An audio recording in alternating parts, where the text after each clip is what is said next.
నమస్తే. ఈరోజు మనుషులకు చాలా అత్యంత విలువైనది వాస్తుశాస్త్రం. ఆ వాస్తుశాస్త్రం మీద సరైన అవగాహన లేక చాలా కుటుంబాల్లో అస్తవ్యస్తమైన జీవన విధానం అనేది ఉంది. ఆర్థికంగా ఇబ్బంది పడుతురు, ఆరోగ్యంగా ఇబ్బంది పడుతురు, కెరీర్లో డెవలప్మెంట్ లేక ఇబ్బంది పడుతురు. ఈరోజు మనం హైదరాబాద్లో కావచ్చు, చుట్టుపక్కల ప్రాంతాల్లో కావచ్చు, మనకు కనుక ఇండ్లను చూస్తే ఎంత దారుణమైన ఇండ్లను నిర్మిస్తున్నారంటే కనీసం ఆ ఇంట్లో వెలుగు కూడా రావట్లేదు బాస్, వెలుగు కూడా రావట్లేదు. చీకటి గదుల్లో వారి యొక్క జీవనం సాగిస్తున్నారు. క్యాన్సర్తో చనిపోతున్నారు, బ్రెయిన్ ట్యూమర్తో చనిపోతున్నారు. ఇంకా చెప్పాలంటే ఈరోజు కిచెన్లలో చిమ్నీలు పెట్టి చంపేస్తున్నారు జనాల్ని. కారణం ఏంటంటే ఆ యొక్క చిమ్నీకి ఉన్న శక్తి ఏంటి? ఎందుకంటే చిమ్నీ పెట్టండి కానీ పక్కన కిటికీ కూడా పెట్టండి. కిటికీ పెట్టడమే కాదు, కిటికీని తెరవండి. అర్థమైందా? మీరు చిమ్నీ పెట్టి కిటికీ మూస్తే మీ యొక్క జీవితం అనంత లోకాల్లో కలిసిపోతుంది. ఎంతోమందిని నా యొక్క కస్టమర్స్ కావచ్చు, అంటే దెబ్బ తగిలిన తర్వాతే నన్ను పిలుస్తారు, బాగున్నప్పుడు ఎవరు పిలవరండి. మంచిగా ఉన్నప్పుడు చాలామంది చెప్తుంటాం చక్కగా వాస్తు చూసుకొని ఇంటి నిర్మాణం చేసుకోండి అని చెప్తాం, కానీ ప్రాబ్లం వచ్చిన తర్వాతనే నన్ను పిలుస్తున్నారు. అది నాకు చాలా బాధాకరంగా ఉంది ఈరోజు. ఎందుకంటే ప్రాబ్లం వచ్చినప్పుడు ఎంత ఫీజు అయినా వెనుకాడడు ఇవ్వడానికి, కానీ చక్కగా ఉన్నప్పుడే ఈ యొక్క శాస్త్రం మీద అవగాహన తెలుసుకుంటే అందరికీ ఉపయోగం ఉంటుందని ఈరోజు పంచభూతాల యొక్క శక్తి ఏంటి, అది మన జీవన విధానంలో ఎలా ప్రభావితం చూపిస్తాయో తెలుసుకుందాం. ఇది ఒక ఇంటి స్థలం ఆర్ ఇల్లు అనుకోండి. ఇందులో ఆ యొక్క పంచభూతాల శక్తి ఎలా ఉంటుంది చూసుకుంటే మనకు తూర్పు అనుకుంటే ఇక్కడ ఈ యొక్క కాస్మిక్ పవర్ అంటాం. ఇది తూర్పున ఏముంటుంది? ఇంట్లోకి కాస్మిక్ పవర్ వస్తుంది. ఏ ఇంట్లో అయితే ఈ యొక్క కాస్మిక్ పవర్ వస్తుందో ఆ ఇంట్లో మనిషి చాలా శక్తివంతంగా ఉంటాడు. అర్థమైందా? కానీ ఈరోజు మనం ఒక ఇంటిని చూస్తే 70% హౌసెస్ ఈ యొక్క కాస్మిక్ పవర్ లేకుండా ఉంటున్నాయి. అందుకే ఈరోజు మనిషి ఆరోగ్యమే కావచ్చు, తను చేసే ఆలోచనలో కావచ్చు, రిజల్ట్స్ అనేవి నెగటివ్లో ఉన్నాయి. తన యొక్క జీవితం కూడా నెగటివ్లోనే ఉంది. కారణం తెలుసుకోలేక తను డాక్టర్ల దగ్గరికి మరియు ఇతర విధాలైన మార్గాలను వెతుక్కుంటున్నాడు ఆ యొక్క మనిషి. ఇది కాస్మిక్ పవర్ ఆ ఇంటి నిండా ఎక్కడైతే వస్తుందో ఆ ఇంట్లో సంపూర్ణ ఆరోగ్యం ఉంటుంది బాస్, సంపూర్ణ ఆరోగ్యం ఉంటుంది. కనీసం ఇంట్లో సూర్యకిరణాలు వచ్చేటట్టుగా ఇల్లు నిర్మించండి అంటే ఒక్కరు కూడా అవగాహన కూడా లేక, ఇంకా దీన్ని తూర్పు పేస్ ఇల్లు అంటాం. ఎందుకంటే తూర్పు కిరణాలు పడితేనే ఇది తూర్పు పేస్ ఇల్లు, తూర్పు బ్లాక్ అంటాం. చాలామంది ఏం చేస్తూ తెలుసా, మేధావులు, చాలా పెద్ద మేధావులు వీళ్ళంతా, అపార్ట్మెంట్ తీసుకుంటే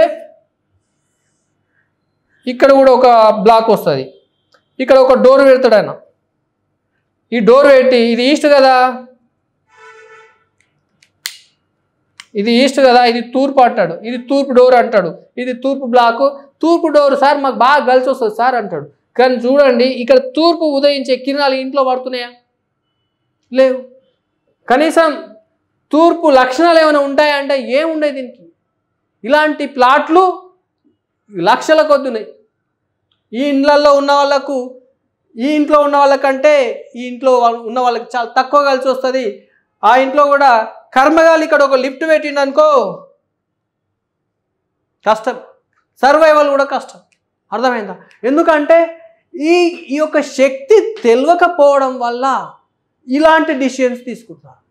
ఇలాంటి ఇళ్లలో ఉండకండి, ఎటువంటి లాభాలు మీకు జరగడానికి కూడా అవకాశం ఉండదు. ఎందుకంటే ఈ కాస్మిక్ పవర్ బాస్ సూర్యకిరణాల్లో ఏముంటుంది? డి విటమిన్ ఉంటుంది. మీ బొక్కలు స్ట్రాంగ్ అవుతాయి, ధాతు శక్తి పెరుగుతుంది, మీరు పనిచేసే గంటలు పెరుగుతాయి, మీ యొక్క ఆదాయం పెరుగుతుంది. కనీసం ఈ అవగాహన లేక పిల్లల్లో శక్తి లేదు. ఈరోజు టాబ్లెట్లతో బతికిస్తున్నారు. ఎంత దారుణం అండి! ఇలాంటి ఇళ్లలో ఉండాల్సిన అవసరం ఏమొచ్చింది? అన్ని లక్షలు కోట్లు ఖర్చు పెట్టి ఈ సూర్యకిరణాలు పడని ఇళ్లలో ఉండి అనవసరమైన ఇబ్బందులలో, అంటే చేతగాని వాడే దొంగతనం చేస్తాడు, చేతగాని వాడే పని తప్పించుకుంటాడు. ఇలాంటి వాళ్ళు రోజు దొంగలుగా మారుతున్నారు. తర్వాత చేతగాని వాళ్ళలాగా అడ్డదారులు దొక్కే వాళ్ళంతా కూడా ఏ ఇంట్లో అయితే సూర్యకిరణాలు పడాయో వాళ్ళు చేస్తున్న పని. ఇది తప్పెవరిది అంటే పాపం వాళ్ళది కూడా కాదు, వాళ్ళకి తెలియదు. అర్థమైందా? ఈ సూర్యకిరణాలు పడిన ఇంట్లో ఉన్న వాళ్ళు ఎక్కడ తప్పు చేయరు. 99% వాళ్ళు పనిచేసి బ్రతకడానికే చూస్తారు. నా యొక్క అనుభవంలో చెప్తున్నా. ఎంతో వేల మంది నా క్లయింట్స్ ఉన్నారు.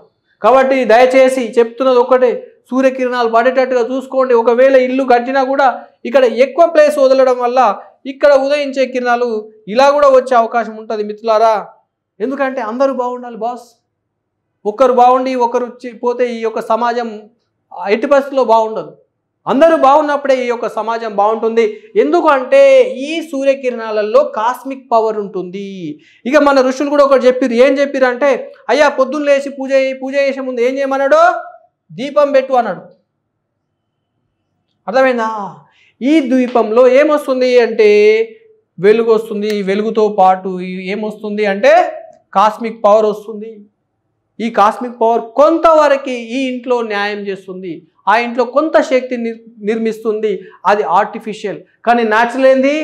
ఫైర్లో ఏముంది? కాస్మిక్ పవర్ ఉంది, కాస్మిక్ ఎనర్జీ ఉంది, విశ్వశక్తి అంటాం దాన్నే. ఆ విశ్వశక్తి మనలో ఉంది. అదే పంచభూతాలు. ఏంటవి? పంచభూతాలు: భూమి, ఆకాశం, నీరు, నిప్పు, గాలి. ఇవి ఎక్కడైతే ఉంటాయో అక్కడ ప్రాణం ఉంటుంది. ఇవి 5 కలిస్తే ప్రాణం. ఇందులో ఏ ఒక్కటి లేకపోయినా అక్కడ ప్రాణం పోతుంది. ఈరోజు చాలా ఇండ్లు చూస్తే ఆకాశ తత్వం ఉండదండి. ఇందులో కనీసం వెలుతురు ఉండదు. ఆకాశం అంటే ఏంది? వెలుతురు. ఇక్కడ వెలుతురు ఉండదు.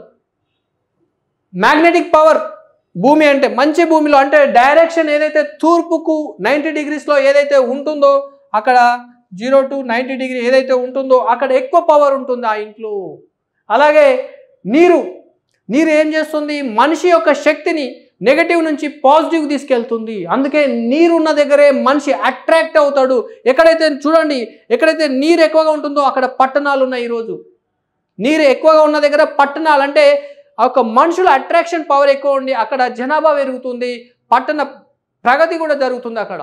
అందుకే నీరు మనిషికి ఎప్పుడు అవినాభావ సంబంధం. నిప్పు ఇప్పటి వరకు మనం చెప్పుకున్నాం. నిప్పు లేకుండా మనిషి లేడు.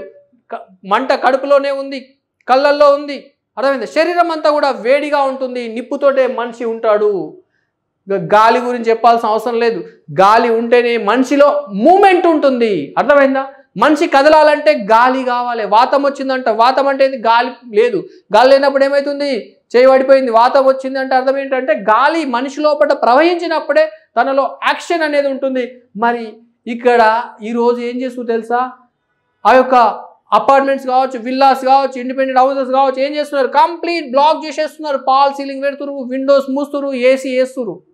బస్ అక్కడ ప్రాణం అనేది ప్రవహించడం లేదు. అందుకే ఈరోజు చాలామంది క్యాన్సర్ తోటి, కరోనా తోటి చనిపోయారు. ఇది చాలా డేంజర్. ఇక్కడ సబ్జెక్ట్ లేకపోవడం వల్ల అద్భుతమైన జ్ఞానం అండి, సింపుల్ నాలెడ్జ్ మన ఋషులు అద్భుతంగా వారిని దాని గురించి చెప్పి మనల్ని ఎలా వాడుకోవాలో కూడా చెప్పడం జరిగింది. ఆ వాడుకునే విధానంలో అవగాహన లేక ఈరోజు ఎన్నో కుటుంబాలు అస్తవ్యస్తమైన జీవన విధానాన్ని గడుపుతున్నారు. శరీరంలో శక్తి లేక 60 ఏళ్లకే కుప్పగూలుతున్నారు. ప్రకృతిలో పెరిగిన మన పెద్దవాళ్ళు 100 సంవత్సరాలు హ్యాపీగా నిదానంగా నడుస్తూ ఆరోగ్యంగా ఆనందాన్ని వాళ్ళు అనుభవించారు. కానీ ఈరోజు సమాజం చూస్తే ఎక్కడ టెన్షన్స్. ఎందుకంటే ఈ 5 ఎక్కడైతే ఉన్నాయో వీటిలో అసమతుల్యత ఎప్పుడైతే ఉంటుందో అక్కడ మనిషి టెన్షన్లో ఉంటాడు. ఎందుకంటే నెగటివ్లో ఉంటాడు కంప్లీట్గా. సో మిత్రులారా, గమనించి ఈరోజు వాస్తుని, వాస్తు శాస్త్రాన్ని సశాస్త్రీయంగా నేర్చుకొని అందరూ కూడా విజయం సాధించాలని మా యొక్క ఆంజనేయ వాస్తు ఒక లక్ష్యం. థ్యాంక్ యూ, ధన్యవాదాలు. మరి నెక్స్ట్ వీడియోస్లో ఇంకో అద్భుతమైన జ్ఞానాన్ని నేర్చుకుంటూ దానిని పాటిస్తూ మీరు శక్తివంతులు అవుతూ సమాజాన్ని శక్తివంతం చేస్తారని. ధన్యవాదాలు.